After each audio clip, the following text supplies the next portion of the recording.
Assalamualaikum warahmatullahi wabarakatuh.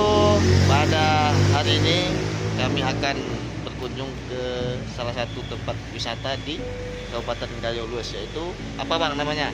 Genting. Iya, Genting. Kalau di Simelu ada Ganting, di Gayo Lues ada Genting. Kalau di Simelu pantai, kalau di sini Pegunungan. Luar biasa. Seperti apa? Let's see.